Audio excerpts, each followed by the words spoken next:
Pessoal, beleza? Vamos gravar mais um vídeo aqui.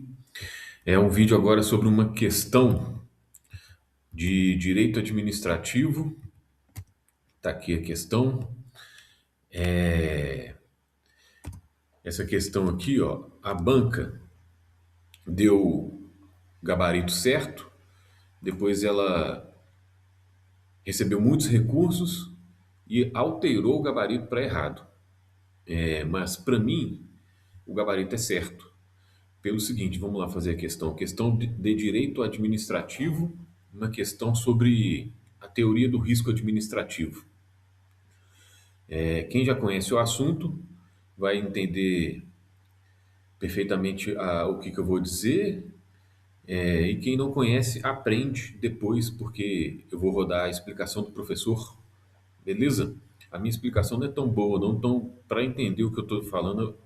A pessoa que está assistindo ao vídeo, tem que ter um pouquinho mais de experiência. Mas se você está assistindo esse vídeo, por exemplo, e nunca ouviu falar de teoria do risco administrativo, não tem problema. Depois eu rodo a explicação do professor em relação a essa questão. Uma questão da Sebrasp, do Sebrasp, para a Polícia Federal. Não é uma questão, não é um concurso fácil, não, é um concurso difícil. Vamos lá, julguem o item a seguir relativos a noções de direito administrativo.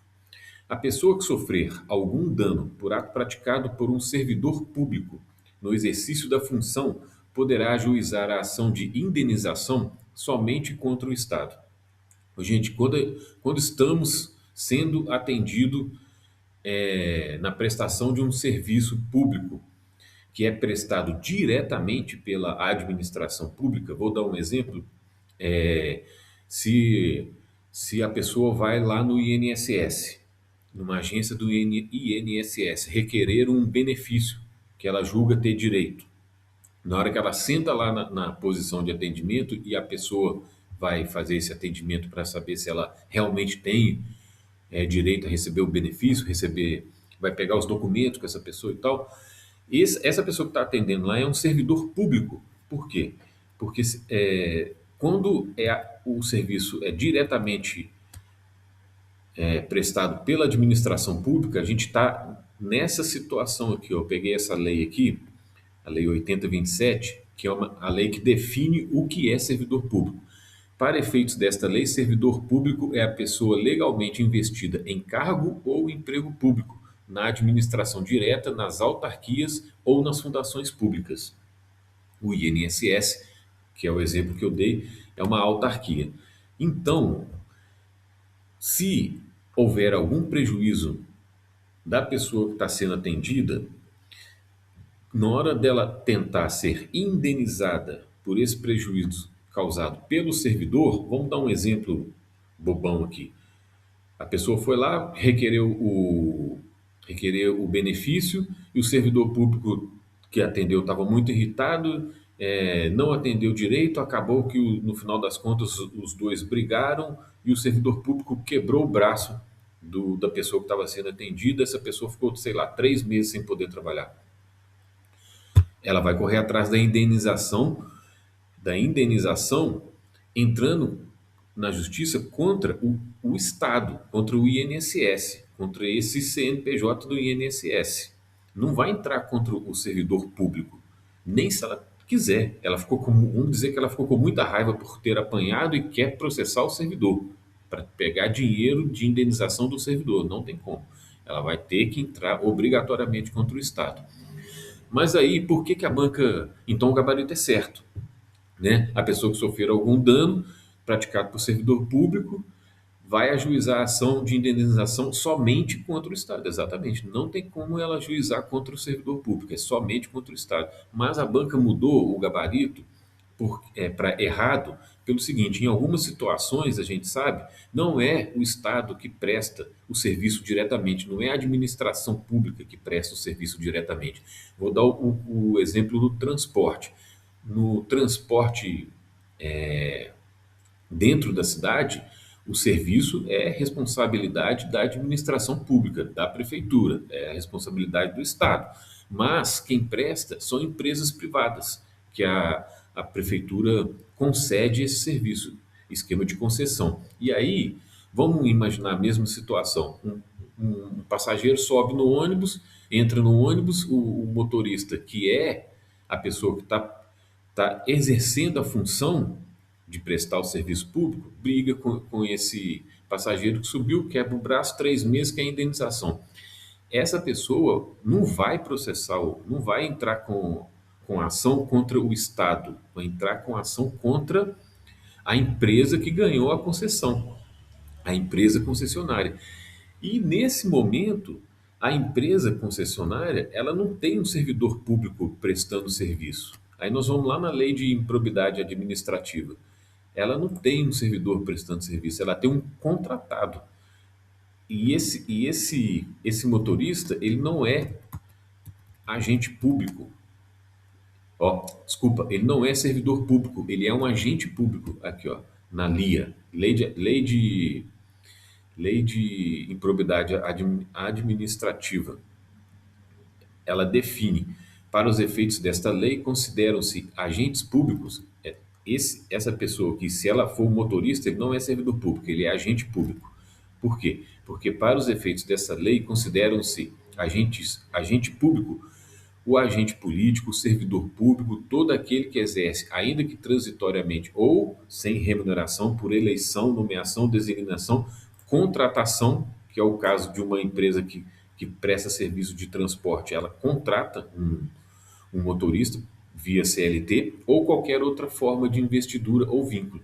Ou seja, se for o caso de uma empresa, se for o caso de um serviço prestado por empresa, não tem como ser servidor público. Aí, para essa questão estar errada, o, o examinador deveria ter escrito aqui agente e não servidor. Essa questão é gabarito C, a banca mudou para E e mudou errado. Vamos ver a explicação do professor, que é uma explicação que vai falar mais sobre o risco, sobre a teoria do risco administrativo, mas o professor não cita, ele não entrou nessa questão de que aqui teria que ser agente público para que o gabarito fosse errado. Vamos lá. Peraí, passei um aqui não? Ah, não. A pessoa que sofrer algum dano por ato praticado pelo servidor público no exercício da função poderá ajuizar a ação de indenização somente contra o Estado. Bom, essa aqui, gente, ela está errada. Por que está errada? Na verdade, assim, primeiro o gabarito dessa questão, no concurso da Polícia Federal, veio como certo, depois a banca mudou para errado, tá? Veio como certo. Mas o fato é que essa questão aqui, ela tem várias interpretações. E, por exemplo, eu posso entender que a banca está pedindo aqui, está falando, né, que a ação somente pode ser proposta contra o Estado, não pode ser proposta contra o servidor. Cara, aí estaria certo. Não é isso? Eu poderia entender dessa forma, aí estaria correta. Só que a banca entende aqui é que a ação não precisa ser proposta, não vai ser proposta apenas contra o Estado. Pode ser proposta contra a pessoa jurídica prestadora de serviço público. Concorda comigo que essa pessoa jurídica prestadora de serviço público não necessariamente ela vai fazer parte do Estado? É. Por exemplo, uma empresa que venceu uma licitação para prestar um serviço público. Ela não integra a administração pública. Entendeu? Não integra a administração pública. Então é um particular. Então esse é o raciocínio. Esse é o raciocínio da banca. Primeiro ela considerou correta, quando choveu o recurso, considerou errada. Minha opinião teria que ser anulada, porque ficou muito confusa. Quando fala somente contra o Estado, está errada por quê? Porque pode ser proposta, né, contra a pessoa jurídica de direito privado também, que presta serviço público. Mas o raciocínio é, realmente a ação é proposta contra o Estado, e não contra o servidor. Quer dizer, então é contra o Estado ou pessoa jurídica de direito privado prestador de serviço público, e não contra o servidor. Esse seria o melhor raciocínio. Entendido? Dureza, prova é isso aí, gente. Vamos lá. Pessoa jurídica de direito privado, prestadora de serviço público, não tem servidor público, tem agente público, é uma pessoa contratada. Eu vou mostrar aqui para vocês agora, rapidamente, para quem quiser assistir essa aula completa, é só entrar lá no canal do YouTube, no Estratégia Concursos, e digitar aqui, ó, na busca, Hora da Verdade, Câmara dos Deputados, Direito Administrativo. Essa aula aqui, ela faz parte de uma série, de um seriado que chama Hora da Verdade, do canal do Estratégia. É um seriado que foi publicado há pouquíssimo tempo. As aulas têm todas 3 meses só de que foram transmitidas ao vivo e tem muita aula boa aqui. Então, o que que eu vou fazer? Eu vou pegar esse link aqui e vou colocar na descrição. Daí, quem quiser assistir aula de graça, atualizada e aula muito boa, é só clicar no link lá que vai aparecer essa playlist e aí tem lá, tem inglês. Inglês eu não estudo porque nunca cai para tribunais, mas tem inglês, tem AFO, tem constitucional, português, estatística, é, AFO de novo, administração pública, tecnologia da informação, administrativo, constitucional, governança, hora da verdade, governança, estratégia e gestão. Isso aqui é importante pra caramba, cai em vários concursos, raciocínio lógico, licitações e contratos. Tem muita aula boa aqui. Vou deixar o link na descrição. Quem quiser assiste, é de graça. Valeu, um abraço.